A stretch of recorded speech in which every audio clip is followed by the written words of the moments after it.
Video, I'll be going over how to add trials programs.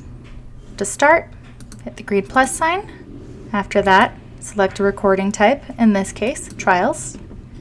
After that, we're going to name our program, so I'm going to say colors.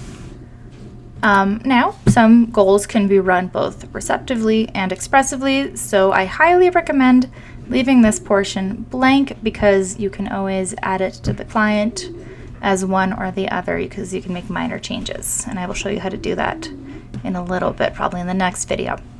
Okay, then we're going to select a program category, so in this case academic. Then we're going to select our data type. So if you want to see whether they got it correct or incorrect, you would track it using plus and minus. Otherwise, you can track the most obtrusive prompting level used, so you would use that. Okay. We will leave minimum trials blank for now, and I'll explain it in a little bit. All right, so we're going to start creating our targets. So you can just do one target. So if you just wanted to do the color red, that's okay. If you wanted to do more than one color, so you want to do red, blue, and yellow, so we'll just stick with the primaries, then you can do that. So that means that you're going to be taking data on all three of them concurrently. So when you go to submit your session, make sure that you have data for each of these targets. Otherwise, you will not be able to submit it. Okay, so this is kind of a list. Okay, now if we wanted our programs to flow like dominoes, so as soon as one list is mastered, we can start tracking the next list. We can do that by creating a list.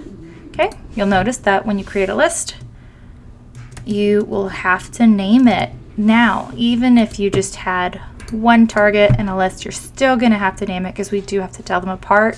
We use this list name on your data sheet. So if you're kind of running two lists concurrently, maybe baseline for one and maintenance for another, then you can do that and you can tell them apart. So I'm just going to add these back in there really quickly. Okay. And then for our next list, we can just call it list 2.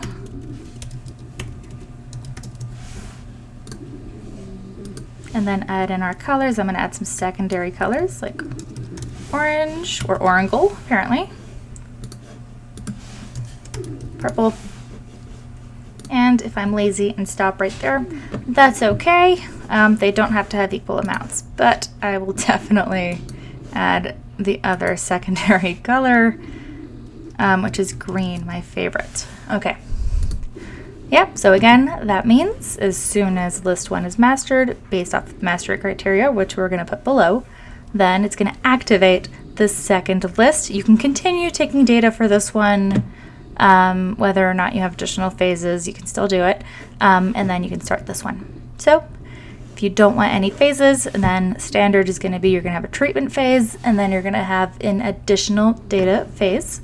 If you do choose to have baseline, put in how much you want of it, how much maintenance you want, and how often you want maintenance to be run, and then how many sessions of generalization you'd like to run. Again, you do not need these. After that, you're going to select your mastery criteria. So if you want 80%, and then for 3 consecutive sessions, you're good to go. You can see that this is hollow because we are missing something. All right, so what we're missing is what I said we'd go back to, which is the minimum trials. So the minimum trials, so I'm going to hit 1. That means that when we run this list, it is going to run this list one time. If you hit it twice, then that means it's going to go over the list twice. You're going to see 2 reds, 2 blues, 2 yellows. You can always add more, so I suggest starting low to make sure that you get your minimum trials in, because again, we do not allow incomplete data to be submitted because then your percentages aren't really calculating accurately, because even if we get red and blue correct and this one incorrect, or if we get red and blue correct and then we don't take data for this one, that'll show up as 100%, which is not really 100% of the list. It wouldn't really accurately reflect your list. So if you're worried about not being able to take enough data in your session, then maybe keep the list small so then you can just add more targets once that first list is mastered. Okay, that's it for trials.